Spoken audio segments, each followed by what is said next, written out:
সিনেমার dark world নিয়ে আপনি ঈদে আসছেন, অনেকেই তো দেখলাম যে সাকিবের তুফানের বই আসলে তারা পালিয়েছে। সেক্ষেত্রে আপনি কেন সাহস করে তুফানের সাথে টেক্কা দেওয়ার জন্য মাঠে নামলেন ডার্ক ওয়ার্ল্ড নিয়ে? তুফানের ভয়ে পালাবার কিছু নাই। যেহেতু সিনেমা সিনেমা অনেক বড় একটা ইন্ডাস্ট্রি, সিনেমা অনেক ভেবেচিন্তে রিলিজ করতে হয়। সেই ক্ষেত্রে যারা মনে করছে আমরা আসবো, তারা আসার ডিসিশন নিয়েছে। আর যারা মনে করছে আসবো না, তারা পিছিয়ে গেছে। এটা কোনো বিষয় না। তো আসলে কতটুকু প্রিপারেশন করে আসলে সিনেমা হলে আসলে এটা রিলিজ দিতে যাচ্ছে? এটা তো আজকে 7টা 30-এ অন্তত কমপক্ষে 20-50টা চ্যানেলে আপলোড হবে আমার ট্রেইলার, ডার্ক ওয়ার্ল্ডের ট্রেইলার। 7টা 30 পর্যন্ত আপনারা ওয়েট করেন, দেখেন আমরা কি বানাইছি।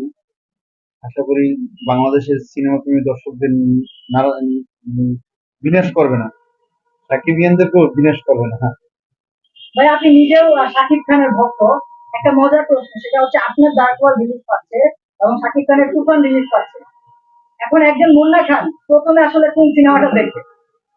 আসলে আমি তো আমার ডার্ক ওয়ার্ল্ড প্রথম দিন থাকবোই সিনেমা হলে। আমরা চেষ্টা করব দ্বিতীয় দিন অথবা তৃতীয় দিন আমরা তুফান দেখার জন্য, সাকিবের সিনেমাটা দেখার জন্য। সাকিবিয়ানদের বলবো আমার ট্রেইলার দেখার পরে, আমার পোস্টার দেখার পর যদি আপনাদের ভালো লাগে, অবশ্যই তুফানের পাশাপাশি আমার সিনেমাটা আপনারা দেখবেন ডার্ক ওয়ার্ল্ড। আশা করি আপনাদের অনেক ভালো লাগবে এবং একটা ঈদের আনন্দময় মুহূর্তে আরো বেশি আনন্দ নেওয়ার জন্য, আরো বেশি আনন্দ করার জন্য, অনেক বিনোদন পাওয়ার জন্য আপনারা আশা করি অনেক বেশি ভালো বিনোদন পাবেন আমাদের সিনেমাটা দেখার পরে। অনেক এনজয় করবেন। এক কথা পয়সা উসুল সিনেমা। যেহেতু বললেন পয়সা উসুল, এই সিনেমার মধ্যে আরো কিছু কাহিনী আছে, ইতিহাস আছে, যেটা আমরা জানি যে এই সিনেমার নায়িকাকে ঘিরে কলকাতার কৌশানী ম্যামকে নেওয়া হয়েছে, যেখানে কৌশানীর একটা ডিমান্ড ছিল যে শাকিব খানের সাথে আসলে তাকে ডিমান্ড করেছিল পাবলিক, কিন্তু সেটা হয়ে ওঠেনি। প্রথমবারের মতো মুন্না খান আসলে কৌশানীকে কতটুকু মেলে ধরতে পেরেছে? দর্শকদের তো অনেকই অনেক কিছুই চাওয়ার আছে, যে আমরা ওই নায়িকার সাথে এই নায়ককে দেখতে চাই, এই নায়কের সাথে ওই নায়িকাকে দেখতে চাই। কিন্তু প্রযোজক তো যে টাকা লগ্নি করে, তার তো টাকা যে লগ্নি করে তাকে তো বলতে হবে যে আমি এই নায়ক নায়িকা নিয়ে কাজ করতে চাই, ব্যাডে বলে মিলতে হবে। তো সেই ক্ষেত্রে আমাদের সাথে, আমাদের টিমের সাথে, কৌশনীদের সাথে ব্যাটে বলে মিলেছে বিধায় আমরা একসাথে কাজ করতে পেরেছি। আর আশা করি ভবিষ্যতে আরো কাজ করব। এটাই। অনেকে পোস্টার দেখে আসলে বলছে যে এই সিনেমাটা আসলে তামিলের যে একটা ফ্লেভার সম্পূর্ণ আসলে এই সিনেমাটাতে পাওয়া যাবে। আপনি হিরো হিসাবে আসলে এটাকে মানে কিভাবে দেখেন? না, আসলে এখন তো সোশ্যাল মিডিয়ার যুগ, আধুনিক যুগ। সেই ক্ষেত্রে আমরা যেহেতু, আমরা কিন্তু সবাই এখন অভ্যস্ত Tamil, Madrasi, Hollywood, Bollywood, Canadian, Telugu cinema দেখায় কিন্তু আমরা। রাত্রে দেখেন যারা মোবাইল টেপে সবাই এগুলোই দেখে। তো আমি চেষ্টা করেছি, আমার ডিরেক্টর টিম, আমার সকল ডাইরেক্টরের টিম সবাই চেষ্টা করছে। আমরা এটা নিয়ে একদিন, 2 দিন, 3 দিন, অনেক দিন, প্রায় 3 বছর এটা নিয়ে আমরা মিটিং করেছি। 3 বছর আমরা অ্যারেঞ্জমেন্ট করছি। ইভেন শুটিং করতে 1 বছর টোটাল লেগে গেছে। তো আমরা চেষ্টা করেছি আধুনিক বিশ্বের সাথে তাল মিলিয়ে, পার্শ্ববর্তী আমাদের যে রাষ্ট্রগুলো আছে তাদের সাথে তাল মিলিয়ে, তারা অনেক সিনেমা দিয়ে তারা অনেক উপরে। তাদের পকেটে টাকা থাকলেই তারা সিনেমা বানায়, আর আমাদের পকেটে টাকা থাকলে আমরা ভয় পাই সিনেমা বানাতে। তো তাদের সাথে তাল মিলিয়ে আমরা চেষ্টা করছি একটা ধার কল বানাবার জন্য। তো আশা করি আপনারা সেটা আজকে 7টা 30-এ ট্রেইলার রিলিজ হলে আপনারা দেখতে পাবেন যে না, আমরা কি বানাইছি। একটা মানুষের একটা আইডিয়া আসবে না, ট্রেইলার তো এই কারণেই ছিল মানুষের একটা আইডিয়া আসবে। তো ইনশাল্লাহ সেটা 7টা 30-ই প্রমাণ পাবেন। দর্শক সারি থেকে আরো কিছু কমেন্ট আছে যে চিত্রনায়ক মুন্না খান একটু মানে শান্ত স্বভাবের, একটু নীরব। অনেকেই তো আসলে সিনেমা নিয়ে বড় বড় কথা বলে বিভিন্ন ভাবে ঢোল পেটায়, কিন্তু মাকে আমরা ওরকম একটা কিছু দেখি না। মুন্না খান একটা ডার্ক ওয়ার্ল্ড তৈরি করেও কেন মুন্না খান নিরিবিলি কাউকে ওইরকম আছে না ওপেন চ্যালেঞ্জ এই টাইপের কিছু করে না কেন মনে হয়? না, চ্যালেঞ্জ করার কিছু নাই। কথা আছে না, আমরা ছোটবেলা থেকে শুনে আসছি, বৃক্ষতর নাম কি ফলে পরিচয়। তো সিনেমার ট্রেইলারটা আসুক, পোস্টারে আলহামদুলিল্লাহ অনেক সাড়া পেয়েছি। যেটা মানে আমি, আমার ডিরেক্টর, আমার টিম কখনোই ভাবিনি এতটা সাড়া পাবো, আলহামদুলিল্লাহ। ভালো জিনিসের পাশে যে মানুষ, বাংলাদেশের দর্শক থাকে, সেটা তো কালকে 2-3 দিন দেখলেই প্রমাণ হয়েছে। পোস্টারে অনেকে পোস্ট করে, বলে ডার্ক হলের পোস্টের জন্য আমরা ফেসবুকে ঢুকতে পারিনি। হ্যাঁ, তো এটা একটা খুশির খবর না? তো আশা করি আজকে 7টার পরে আবার কালকে পোস্ট করবো, 2-3 দিন এরপর থেকে পোস্ট করবো ডার্ক হলের ট্রেইলার, টিজারের জন্য আমরা ঢুকতে পারি, ট্রেইলারের জন্য ঢুকতে পারি। তো এটাই হওয়া উচিত। ভালো কাজের পাশে বাংলাদেশের দর্শক আছে, থাকবে। যেমন আমরা একটা বলিউডের একটা সিনেমা যখন, ভালো একটা সিনেমা যখন রিলিজ হয়, ট্রেলার রিলিজ হয়, আমরা কিন্তু সবাই লুফে নিই। তো আমরাও আশা করি, আমরা অত বাজেট দিয়ে করতে পারি না, কারণ ওখানে তো অনেক বাজেট। তো আমাদের সমর্থনে যেটুকু একটা ভালো সিনেমা বানাবার জন্য যা দরকার আমরা তাই দিয়েছি। আশা করি সেটা আজকে 7টা 30-এ ট্রেইলার যখন রিলিজ হবে সবাই বুঝতে পারবে। আমার মুন্না খান মাল্টিমিডিয়া ইউটিউব চ্যানেল থেকে 7টা 30-এ ট্রেইলার রিলিজ হবে। এরপরে একটার পর একটা অনেক চ্যানেলই রিলিজ করবো। আমার সাথে কথা কথা হয়েছে, অলরেডি কন্ট্যাক্ট হয়েছে। মিনিমাম 50টা চ্যানেলে আপলোড হবে আজকে। বাংলাদেশের অনেক নায়কই আসলে ইন্ডাস্ট্রি থেকে হারিয়ে যাচ্ছে। আমরা যদি দেখি অনেক নায়কই তারা একসময় ভালো নাটক করে কাজ করে। এই কারণগুলো আসলে যেই কারণে হয় সেক্ষেত্রে কি আপনি ইন্ডাস্ট্রির দায় দিবেন নাকি তাদের হিরো যারা আছে তাদের ইন্ডাস্ট্রি দায়? না, নায়ক হারিয়ে যাচ্ছে। নায়কের আমি মনে করি নায়কের 2টা 3টা সিনেমা প্রডিউস করার মতো ক্ষমতা থাকতে হবে তার।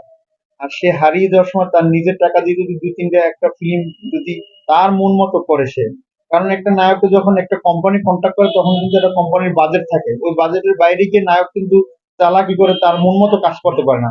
একটা নায়ক যদি 3টা 4টা ফিল্ম প্রডিউস করতে পারে সে হারিয়ে যাওয়ার আগে, যখন মনে করবে তখন সে অবশ্যই উঠে দাঁড়াতে পারবে আবার। কিন্তু তার 2-3টা ফিল্ম প্রডিউস করার মতো তার পাওয়ার শক্তি থাকতে হবে, এরকম তার মানি পাওয়ার থাকতে হবে। যদি থাকে তাহলে তো সে কোনোদিনও হারিয়ে যাবে না। অনেক নায়করাই তো দেখি যে তারা সিনেমা প্রডিউস করে না, তারা সিনেমা করে। কিন্তু মুন্না খান আসলে এই যে একটা সাহস নিয়ে একা একা মানে লড়ে একটা সিনেমা সে প্রযোজনা করলো, এরপরেও কি আরো মুন্না খানের কোনো ধামাকা আসতেছিল না এই সময়? না, আপনারা হয়তো অনেকেই জানেন না, আমার কিন্তু আরেকটা সিনেমা, এটা কিন্তু আমার দ্বিতীয় সিনেমা। প্রথম রিলিজ হয়েছে কিন্তু দ্বিতীয় সিনেমা। আর একটা সিনেমার অলরেডি 50% আমার ফিনিশ, এটার নাম হলো রূপসার সিনেমা, মানিক মুস্তাফিজুর রহমান মানিক পরিচালিত। অলরেডি ফিনিশ, ওর 50% কাজ ফিনিশ। আর আমরা তৃতীয় সিনেমা ঈদের পরে হয়তো 15 দিন 1 মাস পরে, আমি বাহিরে যাওয়ার আগে আমরা তৃতীয় সিনেমার ঘোষণা করে যাব। তো সিনেমার নামটাও আমরা অলরেডি সবকিছু ওকে হয়ে গেছে, নাম টাম সবকিছু ওকে হয়েছে। এখন শুধু ঘোষণার আমি ওয়েট করতেছি। ওটাও অ্যাকশন রোমান্টিক কমেডি ফিল্ম, এই টাইপের সিনেমা না, তবে আমরা এর ধারাবাহিকতা ইনশাল্লাহ ধরে রাখবো। আশা করি ডার্কল মানুষের ভালো লাগবে। আর ডার্কল যদি ইনশাল্লাহ যদি ডার্কল হিট হয়, ডার্কল যদি আপনাদের দর্শকদের ভালো লাগে আর ডার্কল যদি সবার কাছে ভালো লাগে, আমি অবশ্যই ডার্কল 2 বানাবো। আচ্ছা, আমরা আপনার ট্রেলারে যে ধামাকাটা দেখলাম, ঠিক আছে? সেটা কি পুরো মুভির মধ্যে আমরা এই টেইলের তো স্যাম্পল, গুদামে আরো অনেক জমা আছে। টেইলের তো এটা খুবই কম, কিন্তু অরিজিনাল মুভি দেখলে আপনারা আসলেই অনেক প্রশংসা করবেন আমি মনে করি। কারণ আমি একজন দর্শকই, আমি একজন সাকিবিয়ান হিসেবে মনে করি যে আমি কি সিনেমা বানাইছি, আমার ডিরেক্টর টিম এতদিন কষ্ট করার পর যে কষ্টের একটা ফসল যে দ্বারা আমরা যেটা মনে করি, যেটা বাংলা ভাবে আমি বলতেছি, আমি শুদ্ধ করে কথা বলতে পারি না। কারণ শুদ্ধ করে একজন বিজনেসম্যান শুদ্ধ করে কথা বলতে পারে না, তার অনেক কাতারে আমার 500-700 লোক আছে, লেবার ওয়ার্কার। তো শুদ্ধ করে কথা বলা আমার হয় না। তো সেই ক্ষেত্রে আপনারা, আমি আমি ডাইরেক্টলি বলি যে আপনারা অবশ্যই প্রশংসা করবেন যে আমি কি ফিল্ম বানাই। টেইলার তো আপনারা এখন দেখেই গেলেন, যে সাংবাদিক যারাই আসে আমি কিন্তু টেইলার দেখাই তাদের। কারণ এই কারণে দেখাই, অফিসিয়াল পার্সোনাল দেখাই। কারণ আপনি আমার একটা ইন্টারভিউ নিবেন, আমার 2-3-4 ঘন্টা পরে আমার আমার টেইলারটা মার্কেটে আসবে, আপনি কি বলবেন? আপনার ধারণাটা কি? তা আপনারা কি দেখছেন টেইলারে? আপনারা কি কোনো একটা ঝড় দেখতে পেয়েছেন? যদি জ্বর দেখতে পেয়ে থাকেন তো অবশ্যই জ্বর উঠবে ইনশাল্লাহ আশা করি। আর সিনেমায় এর চাইতে ভালো বেটার কিছু আশা করি। আচ্ছা, দিন দিন হচ্ছে সিনেমা হলের পরিমাণটা কমে যাচ্ছে। সেক্ষেত্রে কি আপনি মনে করেন যে আপনার এই সিনেমার মাধ্যমে মানুষ আবার মানে বড়মুখী হবে নাকি? হ্যাঁ, অবশ্যই সিনেমার ট্রেলার যদি ভালো হয়, 10 জনে দেখার পরে যদি ভালো বলে, অবশ্যই বাংলাদেশে যারা সিনেমা দেখে অবশ্যই লাল কলবের পাশে দাঁড়াবে। তারা তারা আমি বলছি যে আপনার নিজেরাই প্রমোশন করবেন ফেসবুক থেকে। কারণ সবার হাতে প্রমোশন করার মতো ক্ষমতা কিন্তু আমাদের আধুনিক দুনিয়া দিয়ে দিয়েছে। আর সিনেমা হলের ব্যাপারে যে বললেন, সিনেমা হলের জন্য যারা সিনিয়র ময়মুরব্বী যারা সিনেমাতে আসে, যারা সমিতিতে আছে, যারা এফডিসিতে আছে, তারা অনেক পদক্ষেপ নিতে আছে। আশা করি খুব শীঘ্রই আমরা আরো অনেকগুলো সিনেমা হল সিনেপ্লেক্স পাবো, নতুন নতুন সিনেপ্লেক্স হইতে আছে। আশা করি এই সমস্যা থেকে আমরা 2-1 বছরের ভিতরে বেরিয়ে যাবো। অনেকে তো ভাইয়া সিনেমা হিট করার জন্য বিভিন্ন ভাবে বলে যে আমার এই সিনেমাটা দেখতে পারলে লাখ টাকা পুরস্কার, 50,000 টাকা পুরস্কার। তো মুন্না খানের সিনেমায় কি এই ধরনের কোনো আকর্ষণীয় পুরস্কার না, আছে কিনা? সিনেমাটা দেখতে পারলে ওই রকম আমি হরর ফিল্ম তৈরি করিনি। আমি ফিল্ম তৈরি করছি মানুষকে এন্টারটেনমেন্ট দেওয়ার জন্য সিনেমা হলে, যাতে মানুষ এই যে হিন্দিতে যখন একটা সিনেমা হিট হয় তখন কিন্তু মানুষ বলে যে পয়সা উসুল সিনেমা। তো আমার সিনেমাটা দেখার পর অবশ্যই পয়সা উসুল বলবে, যে সিনেমা দেখে, যে সিনেমা বুঝে, যে সিনেমা বুঝে অবশ্যই বলবে। তো সিনেমাটা দেখেন আপনারা, আগে দেখার পরে আপনারা কমেন্ট করেন, যা বলেন তো নিয়ে নিন। তাহলে ভাই আপনার আপনাকে কোন চরিত্র দেখাবে? আমাকে এক ভয়ঙ্কর ডাকাতের চরিত্রে দেখা যাবে, বারাটে কিলের হিসেবে দেখা যাবে। বাকিটা তো আপনারা স্ক্রিনেই দেখতে পারবেন। একটা অসাধারণ গল্প, একদম নতুন একটা গল্প। ডার্ক ওয়ার্ল্ডের ফাইট দৃশ্যগুলো দেখলাম একদম সম্পূর্ণ তামিল একটা ব্যাপার। তো আসলে এই ফাইট দৃশ্যটা করতে আসলে আপনার কতটুকু কষ্ট হয়েছে বা কিরকম কি এর সম্মুখীন আমি হয়েছিল? তো অনেকবার বলছি, ফাইট করতে গিয়ে আমার পায়ে ব্যথা লাগছিল, ব্যথাটা এখনো করে, এখনো ব্যথাটা আছে করে। আমার একটু হাঁটতে কষ্ট হয়ে যায় মাঝে মাঝে।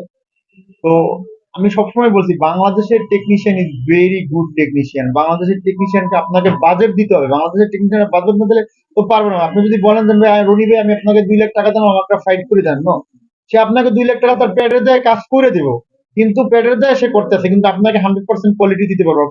2 লাখ টাকা আপনার 50-20% দিতে পারবো না, কিন্তু আপনি যদি বলেন আমাকে একটা ভালো কাজ করে দেন, ওখানে যা লাগে আমি আমি নিজে আপনাকে অ্যারেঞ্জ করে দেবো, আপনি লিজ দেন, তো অবশ্যই বাংলাদেশ টেকনিশিয়ান বলিউড হলিউড হচ্ছে ভালো করতে পারবো, এটা আমি মনে করি। সেটা আমার ডার্ক হল্ট আমার প্রমাণ। একটা কোশ্চেন ছিল, সেটা হচ্ছে এখানে নাইট আমরা যাকে দেখতে পাচ্ছি তার সাথে আপনি কেমিস্ট্রি দেখেন। না আসলে আমাদের এটা তো আমাদের সিনেমার গল্পের সাথে তার সাথে রোমান্টিক বেশি একটা বেশি ছিল না, অল্প কিছু ছিল। সিনেমার অ্যাকশন থ্রিলারের যে সিনেমার জন্য যেটুকু প্রয়োজন, যেমন আমরা দেখছি কেজিএফ এ, সীমিত। তো ভালো, অনেক ভালো, উনি ভালো মনের মানুষ, আমি ওকে সম্মান করি, শ্রদ্ধা করি, অনেক ভালো মানুষ। যে বাংলাদেশের বাংলাদেশের সাথে তার আসলে অনুভূতি কেমন ছিল? আপনি তার অনুভূতি তো অনেক ভালো ছিল, সেটা আপনারাই দেখছেন, অনেক ভাইরাল হয়েছে, অনেক ভিডিও ক্লিপ, ভালো, অনেক ভালো। আর আপনার এটার মুভি শুটিং কি বাংলাদেশে হয়েছে না দেশের বাইরেও হয়েছে? আমার মুভি শুটিং সবই বাংলাদেশে হয়েছে, বান্দরবন হয়েছে, চিটাগাং হয়েছে, কক্সবাজার হয়েছে, ঢাকাতে হয়েছে, ঢাকার কিছু বাইরে বাইরে হয়েছে। খুব সুন্দর সুন্দর লোকেশনই আমরা বেছে বেছে কাজ করছি, তো ট্রেইলারই দেখছেন, আপনারা দেখতে পাবেন। আর অবশ্যই বাংলাদেশের মানুষ যারা সাকিবিয়ান আছে, যারা বাংলাদেশের দর্শক যারা আছে, সিনেমার দর্শক, তারা কিন্তু এখন অনেক চালাক। তারা একটা ফুটেজ একটা শট দেখলেই বুঝতে পারবে যে এখানে কত টাকা খরচ হয়েছে, এই সিনেমাটা কত টাকা খরচ হইতে পারে, এই সিনেমার লেভেলটা কতটুকু উপরে, রেজুলেশন কত উপরে, এই সিনেমা কোথা থেকে এডিট হয়েছে, কোথা থেকে কালার হয়েছে, কোথা থেকে বিএফএক্স, এগুলো দেখলে এখন আধুনিক যুগে সবাই বলতে পারে, ইভেন আপনারাও বলতে পারবেন। তো একজন বিদেশ থেকে একজন নায়িকা এখানে আসা, আইসা কাজ করা, তার সাথে তার টিম নিয়ে এসে কাজ করা, এটা একটা ব্যয়বহুল খরচা, একটা বিগ বাজেটের সিনেমা। তো আমরা এখনো ফাইনালি কোনো সিনেমার বাজেট আমরা হিসাব করি না, তবে 2-1 দিন, আমরা তো আপনারা জানেন আমরা 14 তারিখ বড় সড়ো আয়োজনে প্রেস কনফারেন্স করতেছি, সাংবাদিক সম্মেলন করতেছি ওয়াটারফলে, বাংলা মোটর ওয়াটারফল, যেটা আপনারা তো অবশ্যই থাকবেন ওখানে। আমরা একবার ফুললি ফাইনালি আমরা টোটাল হিসাবটা দিয়ে দেবো। এখন আমি যেগুলো বলছি এটা অনুমানিক বাজেট প্রায় 3 লাখ টাকার কাছাকাছি, 3 কোটি, সরি 3 কোটি টাকার কাছাকাছি।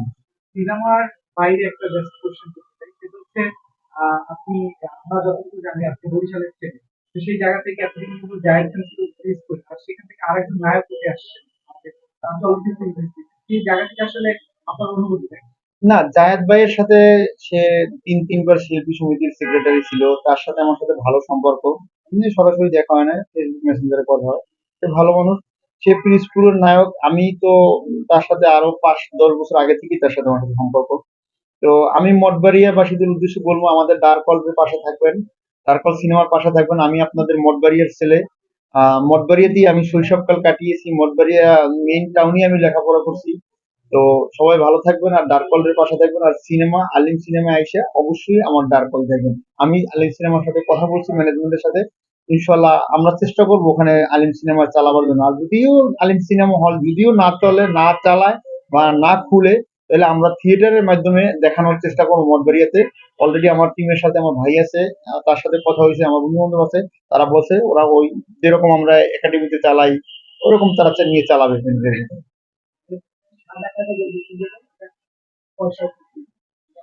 লাস্ট কোশ্চেন, আপনার এই সিনেমাটা যে গল্প বা দর্শক কেন দেখবে, লাস্ট কোশ্চেন, কেন দেখবে? হ্যাঁ, ওই যে বললাম যে বাংলাদেশের মানুষ এখন অনেক চালাক, এখন অনেক বুঝে, আধুনিক যুগের সাথে তাল মিলিয়ে তারা সিনেমার ট্রেলার দেখলেই বুঝতে পারবে যে আমার সিনেমাটা কি দেখা তাদের প্রয়োজন কিনা। তো এই কারণে দেখবে। আর ওই যে বললাম যে পয়সা উসুল সিনেমা, এই কারণে দেখবে।